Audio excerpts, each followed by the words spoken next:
بسم الله الرحمن الرحیم. الحمد لله و الصلاة و السلام علی رسول الله صلی الله علیه و سلم و علی آله و صحبه اجمعین. درس ششم امروز که ما و شما میخوانیم اسم المالک، الملک و الملیک. این سه اسم از اسم الله سبحانه و تعالی هست. این یک جای به خاطر از میخوانیم که ارسیشان معنایشان بسیار نزدیک است. اول تعریفی کلمه المالک در لغت. المالک اسم فاعل است که در لغت به معنای صاحب اشیا میه. مثلا چیزهای مادی را صاحبش میه. مثلا میگیم فلان مالک البیت، فلانی مالک چی است؟ خانه هست. دوم به معنای کسی که مالک سیاست و قدرت باشه. این هم به این معنا هم میه. به معنای قاضی هم میه در لغت. مالک به معنای قاضی. و چهارم به معنای صاحب قدرت و تصرف هم میه. این معنای لغوی اسم مالک است. لکن اسم مالک الله سبحانه و تعالی در اسماء و صفات الله سبحانه و تعالی این چه قسم تعریف میشن؟ المالک من اسماء الحسنى. مالک از اسماء الله الحسنى هست و یدل علی مالک الدنیا والآخره. و این دلالت میکنن به ذاتی که او مالک دنیا و آخرت است و ما فیهما و آنچه در بین دنیا و آخرت است. والمتصرف فیهما و همچنان ذاتی که تصرف میکنه، یعنی مالک متصرف است در فیهما، یعنی در دنیا و آخرت. و مالک الحکم والقضاء و دیگر ذاتی که مالک حکم و قضاوت است. و علی من یحب المالکیت لمن یشاء و همچنان دلالت میکنه به ذاتی که به هر کسی که خواسته باشه مالکیت میده. در این تعریف چندین نقطه ذکر شده که هر کدام منظوره باید بفهمیم. اول المالک از اسماء الله الحسنى هست و این نام در قرآن عظیم شان چند مرتبه به شکل مضاف ذکر شده، لکن به شکل منفردانه که بدون اضافت در حدیث در آیت نامده، در احادیث آمده.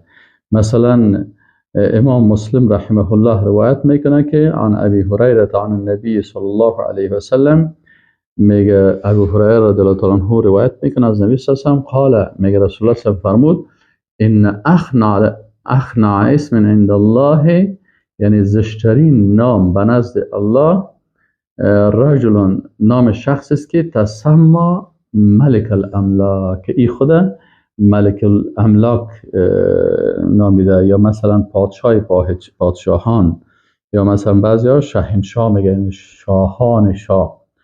و ابن ابی شیبه در روایت زیاد میکنه، میگه لا مالک الا الله عز وجل، مالک نیست مگر الله سبحانه و تعالی. این اینجا کلمه مالک اینجا ذکر شده هست.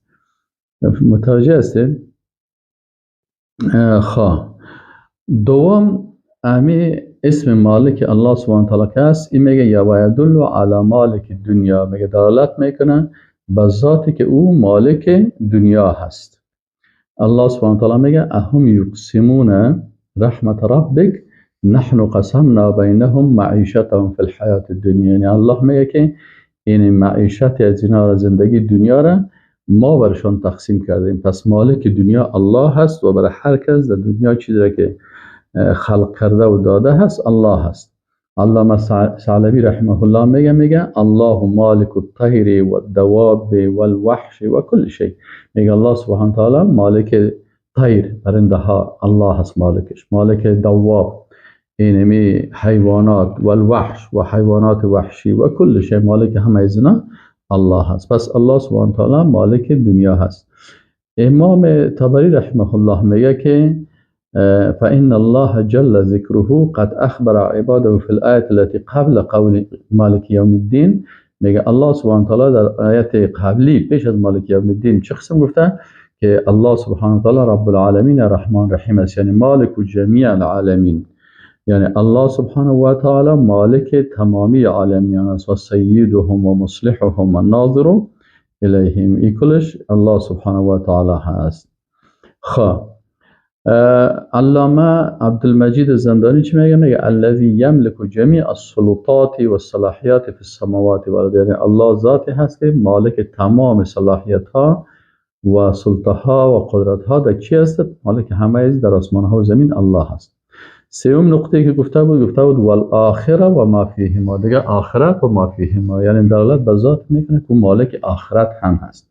یعنی مالک دلالت میکرد اول به چی؟ اول از اسماء الله الحسنا بود. دوم دلالت میکنه به ذاتی که مالک دنیا هست و سوم دلالت میکنه به ذاتی که او مالک آخرت است. در آیت شریف میگه که الله سبحانه و تعالی میگه مالک یوم الدین.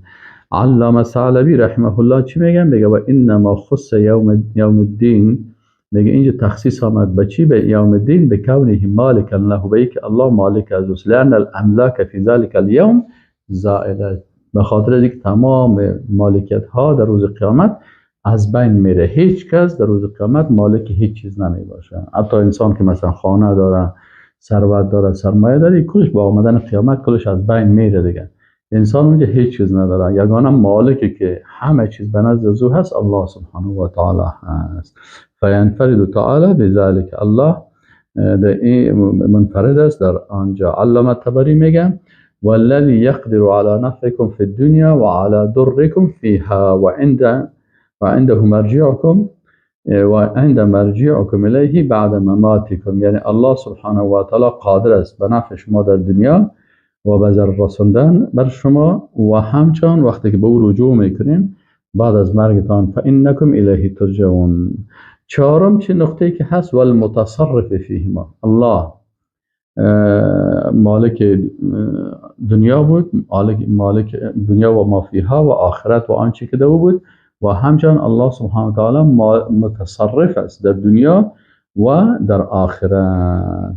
قل اللهم مالک الملک، بگوی یا الله ای مالک الملک. علامه ابن کثیر رحمه الله چی میگه؟ و انه مالک الملک المتصرف، میگه الله سبحانه و تعالی مالک الملک است. چی معنی؟ یعنی المتصرف فیه، یعنی ذاتی هست که در این کائنات چی در دنیا هست چی در آخرت مالک متصرف است. یقلب لیله و نهاره، در دنیا مثلا شب و روز الله تغییر میده، متصرف در آسمان ها، متصرف در زمین، در کل ذکی است الله سبحانه و تعالی است. این قسم باید انسان عقیده داشته باشه. اگر یک کسی میگه مثلا فلانی نفر میتونه در فلانی زمین در فلانی جای تصرف داشته باشه، این تصرف میده، این البته شریک کردن از مخلوق است در این صفت الله سبحانه و تعالی. انسان باید بفهمه که مالک متصرف همه. الم تعلم ان الله له ملک السماوات والارض و ما لكم من دون الله من ولی ولا نصیر. البقره آیه 107. پس میگه شما نمیفهمید که الله خاص بر از او هست مالکیت آسمان ها و زمین. متوجه هستین؟ و ما لكم من دونه من ولی ولا نصیر. علامه الجزائری چی میگه؟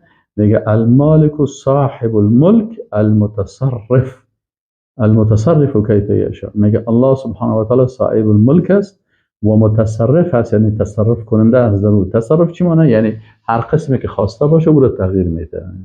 مثلا ما و شما رو در وجود ما کی مالک ما و شما بود که ما و شما رو تصرف کرد؟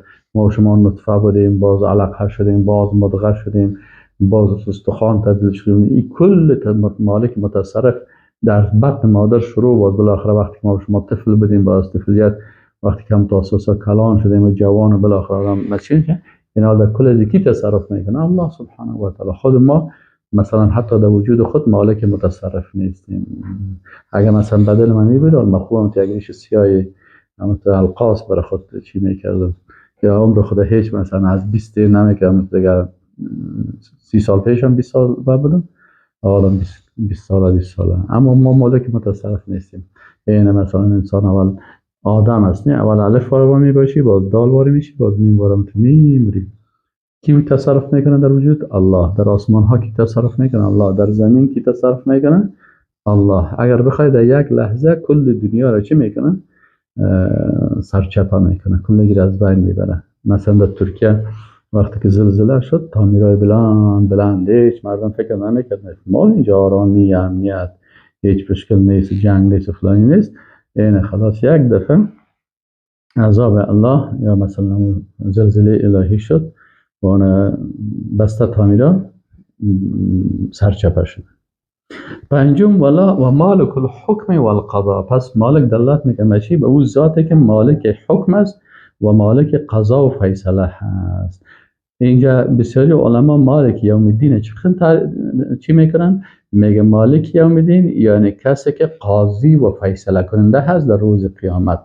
عبدالله ابن عباس رضی الله عنهما میگه لا یملک احد فی ذلک اليوم معه حکما کملکهم فی الدنیا. میگه هیچ کس در اونجا مالکیت نداره، ملک نداره، مثل که در اینجا مثلا مردم مالک بودن.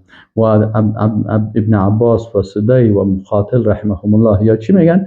میگه مالک یوم الدین یعنی قاضی یوم الحساب، یعنی الله سبحانه و تعالی قضاوت کننده هست در روز قیامت.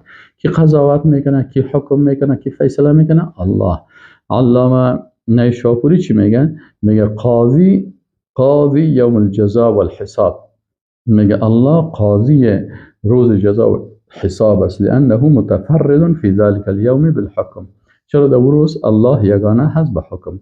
ششمین نقطه و علی من یحب، یعنی المالک دلالت میکنه به چی؟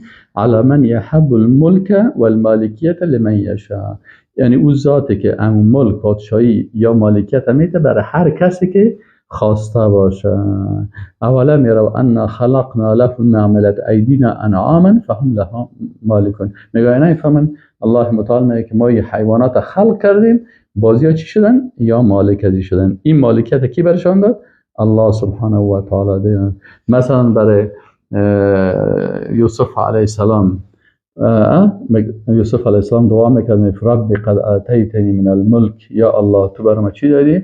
امو ملک و قدرت و سلطنت برام دادی. و علمتنی من تعویل الاحادیث، تو برام تعلیم و امو تعویل احادیث یا تعبیر خوابها را تو برام تعلیم دادی. متوجه هستین؟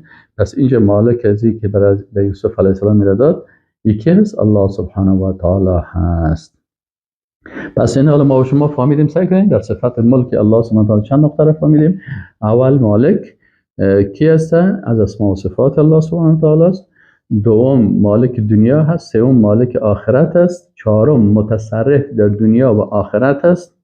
پنجم یعنی ذاتی که همه قاضی هست، یعنی قاضی قضاوت کننده و صاحب حکم است در روز آخرت. و ششم این است که همین مالک دلالت به ذات میکنه که او ذات چی میکنه؟ او ذات هست که مالکیت به هر کسی که خواسته باشه میده. یهب لمن یشاء و اناثا و یهب لمن یشاء و ذکور، به یکی دختر میده، به یکی پسر میده. اینی هست است الملک و المالک و الملک و ملیک. پس مالک ما و شما فهمیدیم که مالک چند صفت،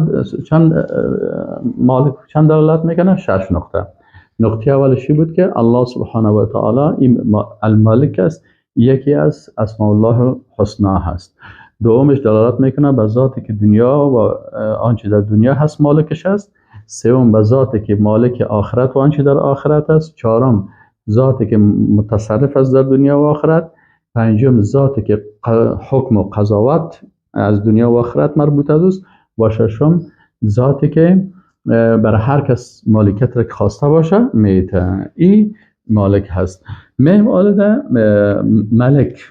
ملک در اسماء و صفات الله میگه الملک من اسماء الحسنا، میگه مالک است از جمله اسماء الله الحسنا است. یدل علی من هو ذو الملک له ملک الدنیا والآخره، یعنی میگه این دلالت میکنه به کسی که صاحب چی است؟ صاحب ملک است، صاحب فرمانروایی است. اینجا فکرتان باشه اینجا به معنای فرمانروایی است.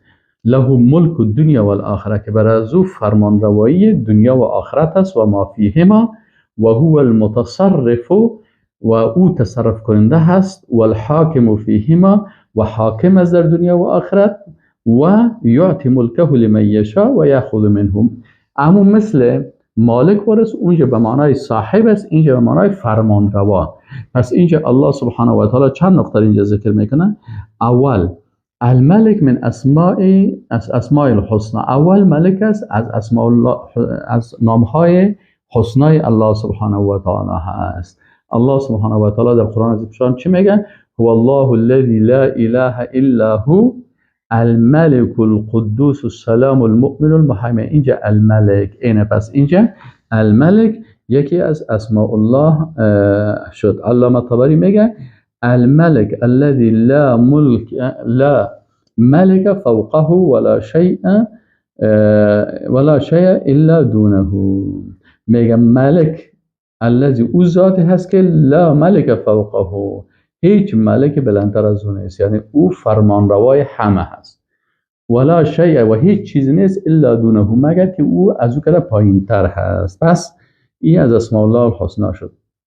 و یدل دوم علی من هو ذو الملک، و دلالت میکنه به او ذاتی که او صاحب ملک است. صاحب ملک یعنی صاحب، علامه الجزائری چی میگه؟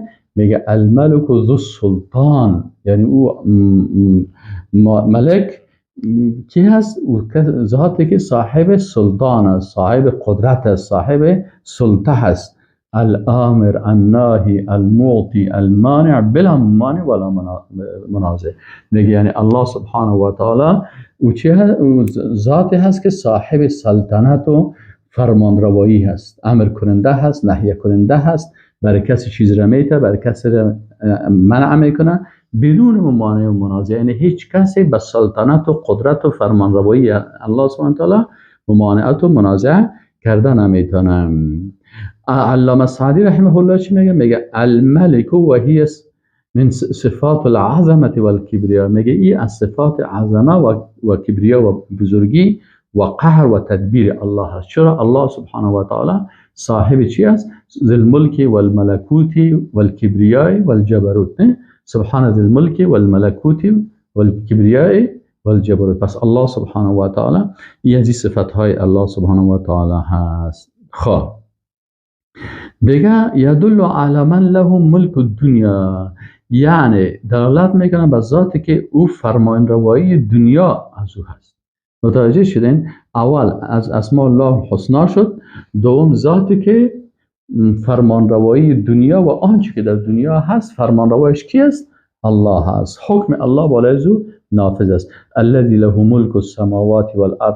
ملک یعنی فرمانروایی آسمان ها و زمین. در آسمان هر چیزی که الله میخواد اذا اراد شیئا ان یقول له کن فیکون. حالا مثلا آفتاب کی دیگه چند امیل پرسان بکنی عمر آفتاب میگن میلیون ها سال است. کی دی تصرف میکنه؟ کی فرمان رو و فرمان امی آفتاب به زیر فرمان کی است؟ الله هست. سیارات است، نظام شمسی هست. سبحان الله، اگر شما در تلسکوپی کل زیر سیر کنین به قدرت الله سبحانه و تعالی حیران میمانین. پس در اینجا آیت زیاد الذی له ملک السماوات والارض. الله قل من بیده ملکوت کل شیء و هو الذی خلق السماوات والارض بالحق. این میقسم زیاد است. علامه طبری میگه وله الملک ملک الدنیا والآخرة، یعنی الله سبحانه و تعالی صاحب ملک و سلطنت است و سلطانهم لا لغیره. فاما ملوک الدنیا، میگه ملوک الدنیا چی است؟ فانما یملک احدهما شیئا دون شیء. مثلا فرمانروای دنیا که است، مثلا یک نفر در یک منطقه فرمانروایی داره، در منطقه دیگه نداره. مثلا برای از اون ملکش یا فرمانروایش مخصوص است در یک جای که خاص، اما ملک تام، فرمانروایی تام که در کل کائنات فرمانروایی میکنه هو الملک بالاطلاق، که او ملک با اطلاق میگه فرمان فلله الواحد القهار. این مخصوص الله هست که واحد قهار است. چهارم والآخره و ما فیهما، و دیگه الله سبحانه و تعالی فرمانروای آخرت است و آنچه در آخرت هست. تمام چیز، جنت، دوزخ، صراط، میزان، حساب، سر از یک حکم کی میشه؟ حکم الله سبحانه و تعالی. از این خاطر الله سبحانه و تعالی در روز قیامت سلام میکنه، میگه لمن الملک اليوم. امروز فرمانروایی از کی هست؟ تمام پادشاه ها و رئیس جمهورها و کسایی که هستن و خود فرمانروای حساب میگن کلش هم تو ساکت هستن، سرایشان خم از چیز گفتن نمیتونن، چون از همگی امو فرمان و قدرت از دستشان رفتن. باز خود الله سبحانه و تعالی به ذات به عظمت خود سلام میکنه که لله الواحد القهار. امروز حکم روایی که است در روز قیامت مخصوص کی است؟ لله، خاص برای الله هست که واحد قهار است. اینجا آیت زیاد است مالک یوم الدین و مثلا میگه دیگه. پنجم والمتصرف والحاکم فیهما. دیگه چی است که الله سبحانه و تعالی تصرف کننده و حکم کننده هست در ایمی دنیا و آخرت. تبارک الذی بیده الملک و هو على كل شيء قدیر. علامه طبری چی میگه؟ میگه بیده ملک الدنیا و الاخره و سلطانهما. ملک دنیا و آخرت و سلطنت و فرمان روای نافذ فیهما امر و قضا. او ذاتی که امرش و قضاوتش نافذ از زمین دنیا و چیز. آیت زیاد از چنین آیت دو آیت سوم قسم آیت هستن. پنجم و یعطی ملکه لمن یشاء و یاخذ منه. الله سبحانه و تعالی ذات هست که امی فرمان روایی و قدرت برای بعضی ها میته و از بعضی ها میگیره. قل اللهم مالک الملک تؤتی الملک من تشاء. یا الله تو ذاتی هستی که میتی قدرت و همون فرمان روایی و حکم روایی من تشاء برای هر کسی بخوای و تنزع الملک من من تشاء. از هر کسی که بخوای اون میگیری و تعز من تشاء و تذل من تشاء. بیادی بعضی عزت میتی بعضی ذلیل میسازی. بیادی که الخیر انک علی کل شیء قدیر. علامه طبری چی میگه؟ تؤتی الملک من تشاء فانه یعنی تؤتی الملک من تشاء فتملكه و تسلطه على من تشاء. یعنی چی معنی؟ یعنی برشان ملکیت میتی و او را سلطه میتی بالای هر کسی که خواسته باشیم. این شد اسم الملک الله سبحانه و تعالی. حالا میریم سر نام سوم المالک، الملک و الملیک. پس الملک ما شما گفتیم که الملک هم اول از اسماء الله الحسنا بود، دوم اسم بود که دلالت میکرد به ذاتی که او فرمانروایی دنیا و ما فیها را داره، سوم ذاتی که فرمانروایی آخرت و ما فیهما را داره، و چهارم ذاتی که اونم قضاوت و فیصله آخرت و دنیا و تصرف از او هست و ذاتی که متصرف هست هم در دنیا و هم در آخرت. و ششمین نقطه ذاتی که او بر هر کس خواسته باشه ملک میته و از هر کسی بخواه میگیره. و حالا میگیم سر ملیک. ملیک هم اسم من اسماء الحسنا. میگه سعی کنین ملیک چی میگه؟ میگه این نام از اسماء الله الحسنا هست. خب خیلی چی هست؟ میگه و یدل علی المالک و الملک. همون چیزایی را که مالک و ملک داشت و کل از اون همون 6 چیز ما دو گفتیم دی هم هست. از اسم از اسماء الله الحسنا هست. مالک و ملیک یعنی مالک و فرمانروای دنیا هست، مالک و فرمانروای آخرت هست، یعنی دوش میگیرن. و متصرف هست در دنیا و در آخرت و حکم و قضاوتش مثلا در دنیا و آخرت میکنه و به هر کسی که بخواه امو ملک و قدرت و سلطنت میده. خب لکن اینجا گفته که سعی کنیم و یدل علی المالک و الملک به صیغه مبالغه. با چی آمده؟ اینجا صیغهش مبالغه هست فی اثبات کمال الملکیت و الملک معا مع دوامهما ازلا و ابدا. این اینجا میگه این به خاطر چی است که اثبات کمال ازوره، کمال ازوره. چرا ما شما گفتیم در صیغه مبالغه که است، باز اونجا نسبت به ایدگاه کده همو چیزش بیشتر میشه. مثلا خب اول الملیک است، اسم از اسماء الله الحسنا هست. چی دلیل داریم؟ در آیت سوره قمر آیت 54 و 55 است که میگه ان المتقین فی جنات و نهر فی مقعد صدق عند ملیک مقتدر. اینجا ملیک آمد. دوم دلالت میکنه به مالک و ملک، یعنی چیزهایی که ما در مالک و ملک خوانده بودیم همین ملیک به کلش دلالت میکنه. سوم گفت به صیغه مبالغه آمده در اثبات کمال. دکتر رضوانی چی میگه؟ میگه الملیک و صیغه مبالغه فی اثبات کمال الملکیت و الملک معا. میگه این دلالت میکنه به اثبات مالک و ملک، مالک و ملک. تمام این صفات الله داره مع دوامها، به همراه دوام از این صفات ازلا و ابدا، یعنی تا از ازل تا ابد، از ازل تا به ابد الله هست. فالملیک و اکثر مبالغه من الملک. از ملک کده مبالغه از چی هستن؟ بیشتر هست. خب چهارم مع دوامهما ازلا و ابدا. فهمیدین؟ این شد اسم ملیک الله سبحانه و تعالی. یعنی این وقتی که الله سبحانه و تعالی ملک خود برای مخلوقات میته، در اینجا باز یک چیز در صفت مبالغه میگه باید به یاد داشته باشین که چی هست در صفت مبالغه؟